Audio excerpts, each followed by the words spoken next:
On April 28, 2011, Ed Balls tweeted, Ed Balls. This is the Museum of Twitter, the show we talk about the most important tweets in the history of Twitter.com. Happy Ed Balls Day to all watching. Ed Balls Day is, of course, the day that commemorates the one time that former British Member of Parliament Ed Balls tweeted his own name, Ed Balls. This is the 14th anniversary of that day, and it is as special an Ed Balls Day as ever. Since I started the show, lots of people have been asking me if I was ever going to cover the Ed Balls tweet, and I'm like, of course I'm going to cover it. I'm going to cover it on Ed Balls Day. But who is Ed Balls, and why is this tweet special? Like I said, Ed Balls is a former Member of Parliament in the United Kingdom. He represented Normanton and then Morley and Atwood between 2005 and 2015 as a member of the Labour Party. And at the time that he tweeted this, he was a member of the Shadow Cabinet. And for any Americans watching, a Shadow Cabinet is a thing that opposition parties have in parliamentary systems, and not a cabinet that has demonic spirits in it that you might find in a Goosebumps novel, like its name suggests. But Ed Balls, I feel like everywhere else except the United Kingdom, and maybe even in the United Kingdom, is most famous for the time that he tweeted his own name. But why did he tweet his own name? Well, according to an article that was written by the New York Times on the 10th anniversary,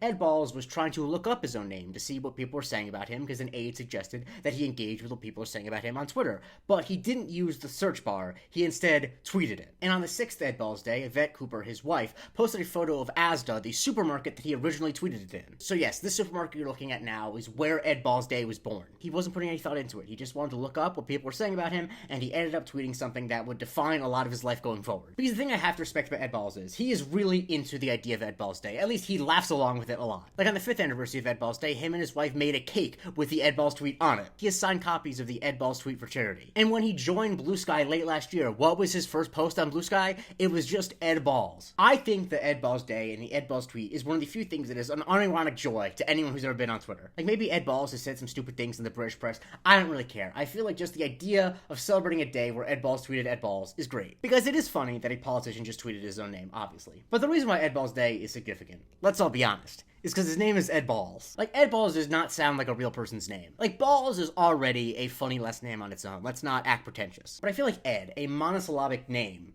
is just so perfect to pair with it. Because according to Wikipedia, Ed Balls' father's name is Michael Balls, and Michael Balls is still pretty funny, but it's not Ed Balls. And if you went by Edward Balls, it would still be funny, but it's not as funny as Ed Balls. Like, tweeting your own name is considered pulling an Ed Balls. Like when British TV presenter Hugh Edwards just tweeted Hugh Edwards, headline said, "Has Hugh Edwards just had an Ed Balls moment?" And that is an Ed Balls moment, but if he was the first person to do this, it would not have gone as viral, because Hugh Edwards is not Ed Balls. In the same way that Chuck Grassley, a man who's been featured on this series before, once tweeted at Chuck Grassley, and Nico said, "Poor US Senator just pulled an Ed Balls." It's not the same thing, because Chuck Grassley's name is not Ed Balls. There are just not that many last names that are real last names that are funnier than Balls. Like, there are only a handful of names of real people I can imagine in my head that would be funnier to tweet randomly than just Ed Balls. Like, I suppose if former University of Michigan tight end Jake Butt just tweeted Jake Butt, that would be up there. But like, Ed Balls is just a deeply silly name. And so that's why it's funny to see people joke about Ed Balls Day, like when Mark Story posted in 2016. It's sometimes easy, with all the consumerism and partying, to lose sight of the real meaning of hashtag Ed Balls Day. And when Margaret Thatcher died, Andy Kelly tweeted,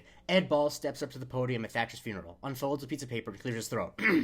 Ed Balls. You sort of imagine Ed Balls like a Pokemon, and that all he can say is his name. And on Ed Balls Day of last year, Jack posted, in celebrating it, a photo of him and Ed Balls. It's just such a beautiful moment in the history of Twitter. And like I said, I think it really is dependent on how much Ed Balls seems to get his role in it. Like in that New York Times piece, he said, "If I were to be offended or to be proud, that would ruin the joke, wouldn't it?" And he is exactly right. I feel like a lot of famous people, or somewhat famous people, who have done something stupid or something silly on Twitter, really could take a page out of Ed Balls' book of how to deal with it. His response to Ed Balls and Ed Balls Day is a masterclass of how to laugh along with a joke about you. Once again, I'm sure he has said something stupid in the British press or the British tabloids. I know how British politicians are. I don't want to act like he's a perfect guy. But in this instance, he really is perfect. So, hats off to you, Ed Balls. I know because of the time difference, Ed Balls Day is almost over in Britain, but please, you're welcome on this show anytime. You're a true legend of Twitter. Follow me for a new tweet every day, and please consider subscribing to my Patreon, patreon.com/Museum of Twitter. It really supports me, supports the show, and you get the weekly Museum of Not Twitter, a bonus episode where I talk about a thing that was big on the internet that did not start on Twitter, and you can vote when I cover on Subscriber Sundays.